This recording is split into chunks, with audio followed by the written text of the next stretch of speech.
আচ্ছা, তাহলে তো ভালোই, রোমান্টিক প্রেম তাই না? তলে তলে গাড়ি চালাচ্ছ এতদিন। হুম। আই, তুমি কি বললা? এই বলে যখনই ও আমার গলায় চেপে ধরলো, অমনি ওই মেয়ে, তোর লজ্জা করে না অন্যজনের জামাইয়ের সাথে এইসব করতে? তুই জানোস ওর বউ আছে, শাকচুন্নি। তাহলে তুই ওর সাথে ঘুরতে আসছিস কেন? ম্যাডাম হয়ে তুই যা খুশি তাই করবি? এই তো সাহস কি করে হয় ওইভাবে গায়ে হাত দেওয়ার? তুই কে? হ্যাঁ, কার বউ তুই? অহংকারী দেমাগি মেয়ে একটা। সবসময় তুই আমাকে অপমান করতে।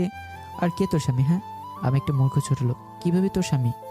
তোর মুখে এই কথা বলতে লজ্জা করে না? আর মনি আমার সাথে 200 বার ঘুরবে, 100 বার ঘুরবে, বার ঘুরবে। তোর কি? হ্যাঁ, তুই তোর রাগীবের সাথে ঘুরতি, আমি তো কিছু বলিনি। তখন তুই আমার কাছ থেকে ডিভোর্স চাইছিলে না? কাল পেয়ে যাবি। তোর অত্যাচার অনেক সহ্য করেছি, আর না। মনি, চলো এখান থেকে। তারপর মনিকে নিয়ে চলে আসতে লাগলাম।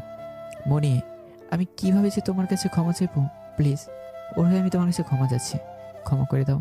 জানি এটা ক্ষমার যোগ্য না। আরে আমি কিছু মনে করি নাই।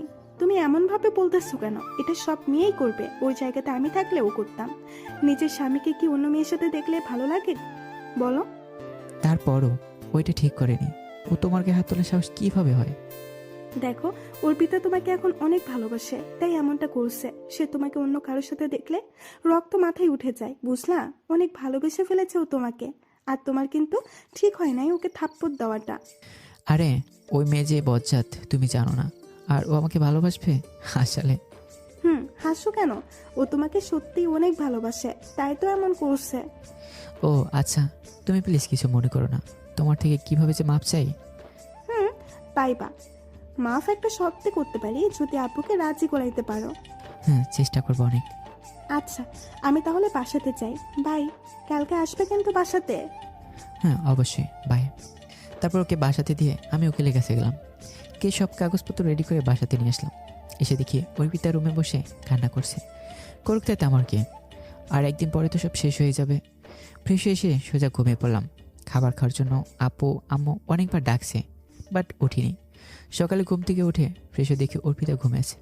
বাহ, অনেক সুন্দর লাগছে, একদম নিষ্পাপ লাগছে। ওকে শুধু দেখতেই মন চায়, শুধু চেয়ে থাকতেই মন চায়। মনে হয় সারা রাত কান্না করেছে, চোখগুলো অনেক ফোলা লাগছে। সারা রাত কেঁদেছে, তাই এখনও ঘুম থেকে উঠতে পারিনি। এই যে ম্যাডাম, ওঠেন। ও সরি, তুমি কখন উঠলে ঘুম থেকে? আসলে শরীরটা অনেক ক্লান্ত তো, তাই উঠতে পারি নাই ঘুম থেকে। হুম, আর বলা লাগবে না। এই ছোটো লোকের বাড়িতে অনেক কষ্ট করছেন, এখন থেকে আর করতে হবে না। মানে? এই নেন ডিভোর্স পেপার, আমি সাইন করে দিয়েছি।